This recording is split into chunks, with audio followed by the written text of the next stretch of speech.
Hello, friends. This is Dave Hurwitz, executive editor at ClassicsToday.com, here with a 10-disc set of historical recordings, courtesy of Orfeo, which is 40 years old, which is in celebration of which they issued a couple of box sets. And this particular one is dedicated to conductors, and they are in alphabetical order.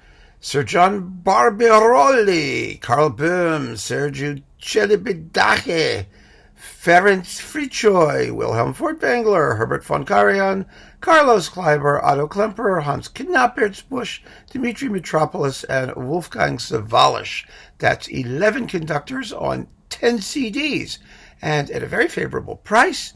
And some of this stuff is absolutely terrific, and some of it is junk, as you might have expected. But we're going to go through it disc by disc, and I'll tell you what the great stuff is, and also, even more fun, where the junk is. Oh, I love junk. It's so much fun. But on the whole, frankly, this is like lots of fun. It really is. These are all radio broadcast recordings. The sound is mostly very listenable, sometimes in stereo, and we're going to take it one thing at a time. Here is the lovely, lovely booklet and illustrated thing that tells you what's on it, and we'll go through it disc by disc. Here's the box, just so you know I actually have it. It exists, and see what we get. You ready? Here we go. And we'll play a few samples, too, on the way. Disc number 1, Karl Böhm, Schubert Symphony number 2, lively and lovely little performance, and Ein Heldenleben.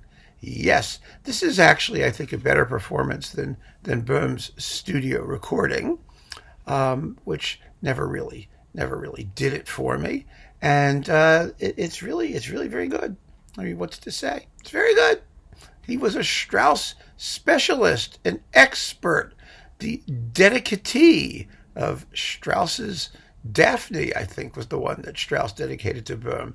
And so he certainly knew the music as well as anybody, and he played it with great conviction. This is with Bavarian Radio. They also know the music quite well, and it's recorded. This was recorded in 1973, so it's a lovely stereo recording, and there's nothing not to love. Disc number 2. Disc number 2 is the Bruckner 5 with Sawallisch. And it's one of the great Bruckner 5s. It's absolutely fantastic. This is with the Bavarian State Orchestra, the Bayerisches Staatsorchester. And wow, is that a great performance. Fantastic. Especially the big chorale at the end when they all come roaring in and the brass timbres are nicely differentiated. It's really just a performance full of that kind of, I don't know what you'd call it, that sort of musicality and integrity and the stuff that you really want in Bruckner. Sawallisch was not an interventionist kind of guy, and he doesn't intervene too heavily here. He secures very, very fine playing, beautiful balances, sensible tempos, and in a piece of music that's so architectural, as this finale particularly is, that's really all you need.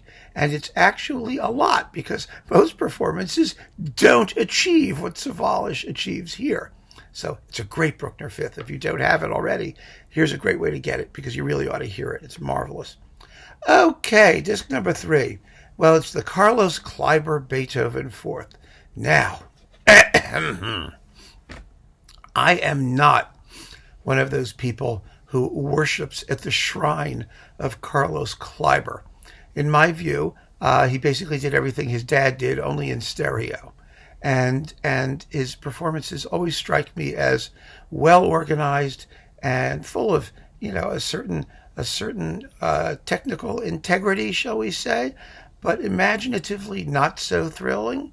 And his Beethoven, I don't think, was ever that thrilling. The 5th with the Vienna Philharmonic is a classic version. The 7th that went with it wasn't so, He did 4 and 7 on video with the Concertgebouw. Those were better.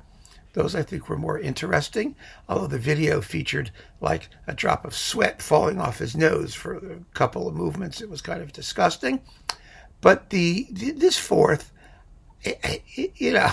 it's a Toscanini-like 4th. It's quick, it's lively, it's tries to be disciplined. It's live.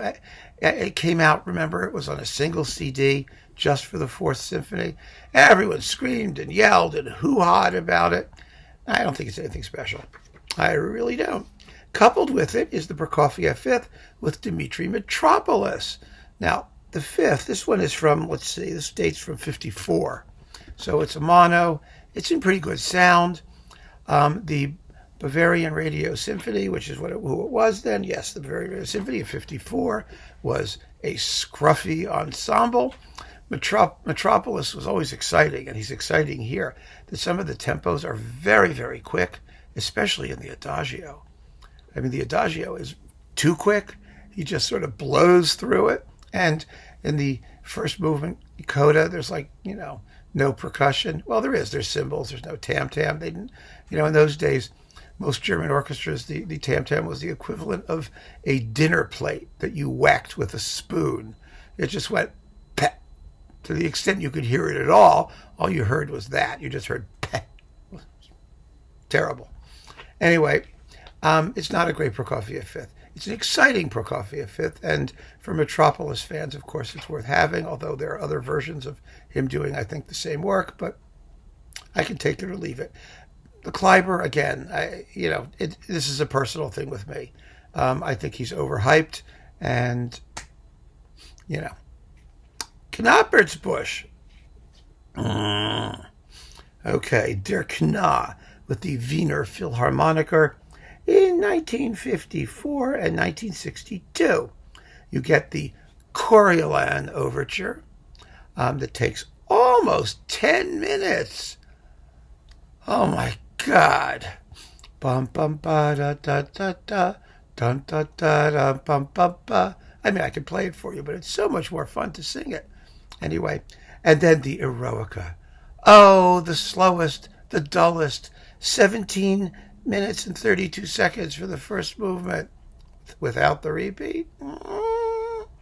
I'll play you a little bit of the opening just so you get a sense of how extraordinarily dreary it is. It's kind of a party record. It's typical Knä. Takes forever. Ensemble is slipshod, and you wonder why anyone's bothering. They're all snoozing through it.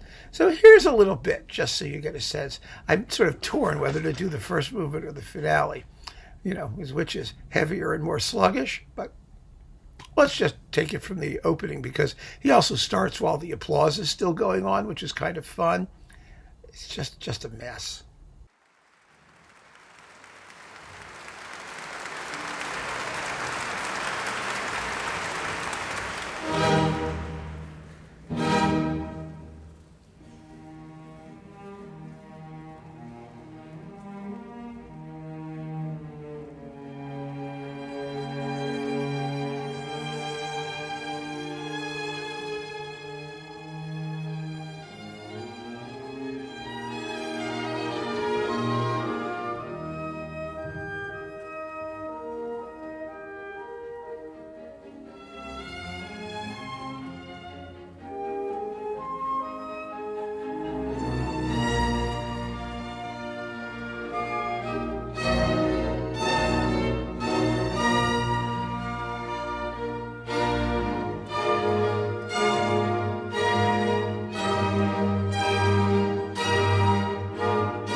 Had enough?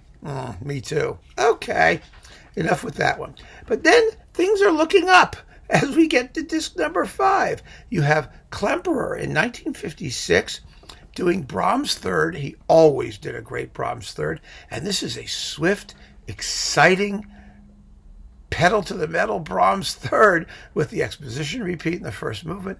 It's gorgeous. Absolutely marvelous. And a Beethoven 7th with no repeats anywhere. And even so, the finale is really, really not very exciting. But the Brahms is really good. And the Beethoven has its moments. I mean, it's Klemperer. How could it not? But the deliberation in the finale, I think, is really kind of kind of a letdown for the whole enterprise. But the scherzo is not too fast, not too slow. It just also has no repeats, basically. He gets through it in 7 minutes. That's what people did in the day. And when they made recordings, they started putting them back. It's very interesting.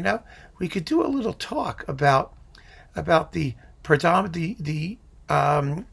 revival of exposition repeats for the purposes of recording, because most of the conductors who did them in recordings never did them in live performances, and you kind of wonder why. It made the recording an entirely different experience of the work. And there's really something to be said for that. Maybe there's a paper. Maybe there's a chat. Who knows? Keep it in mind. And this is fantastic. Disc 6.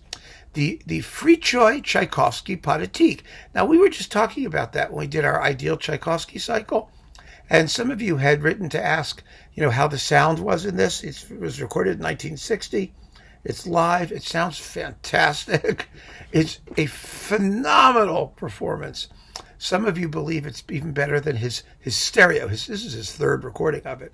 There were two Deutsche Grammophon recordings, a mono, and then a stereo one, which is really my reference recording in the Patatique. It's as great as it gets, and so is this.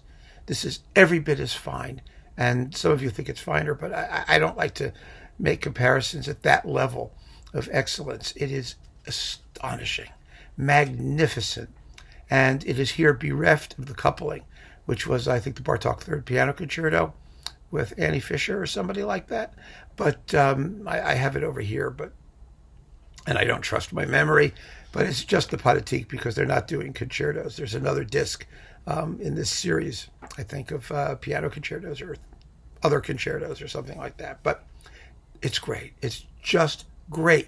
And if you can't find the single disc one, get it in here.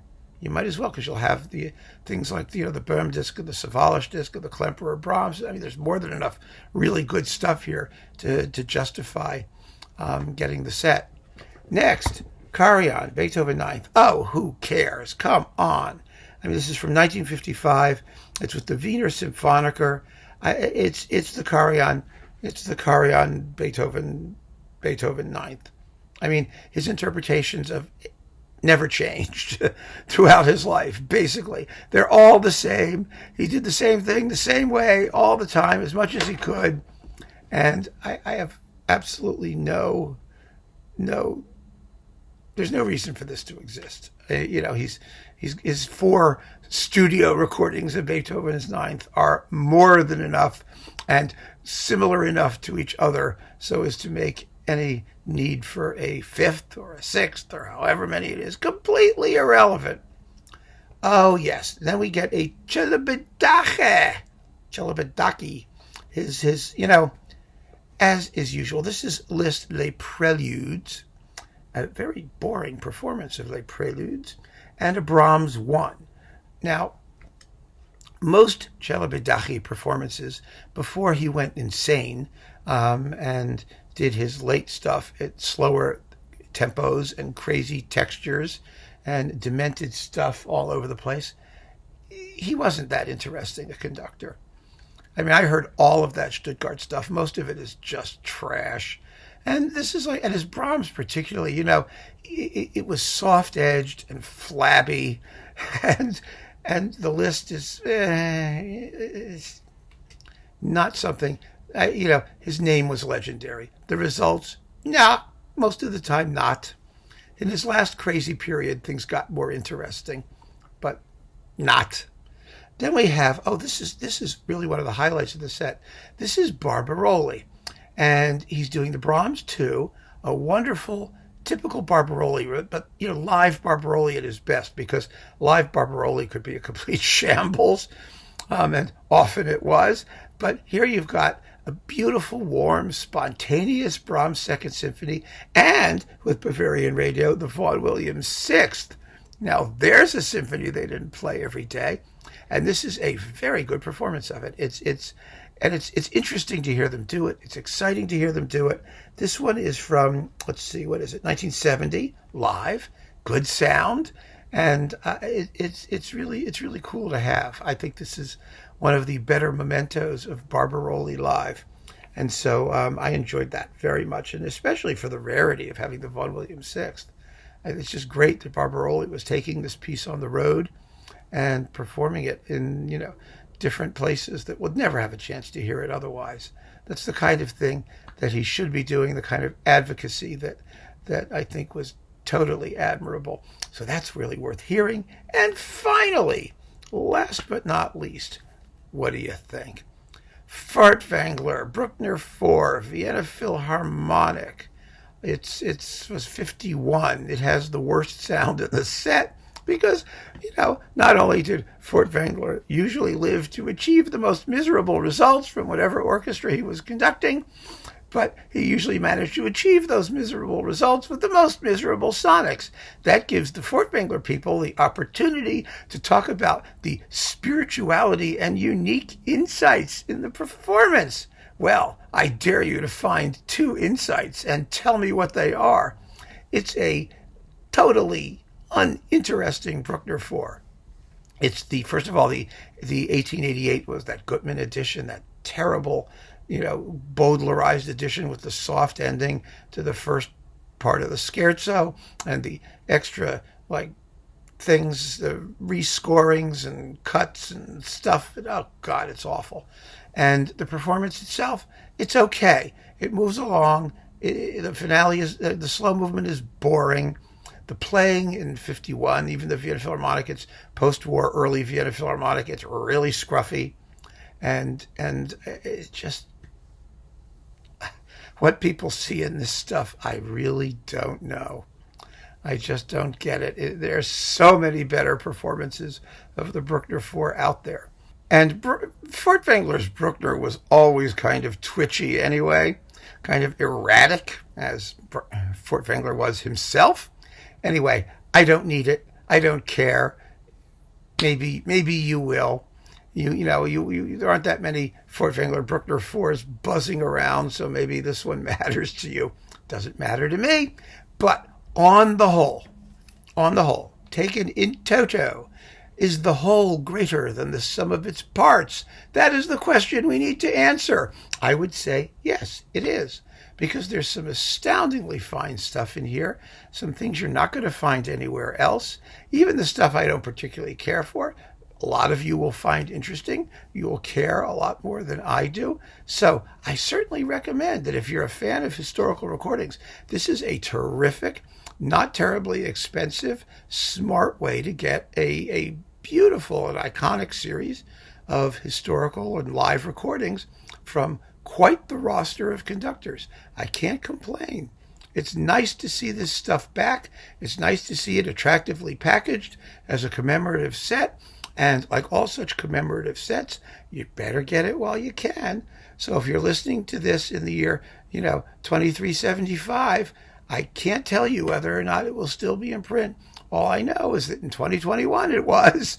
And the smart people got it while they could. So keep on listening, folks. Thank you for joining me. Take care.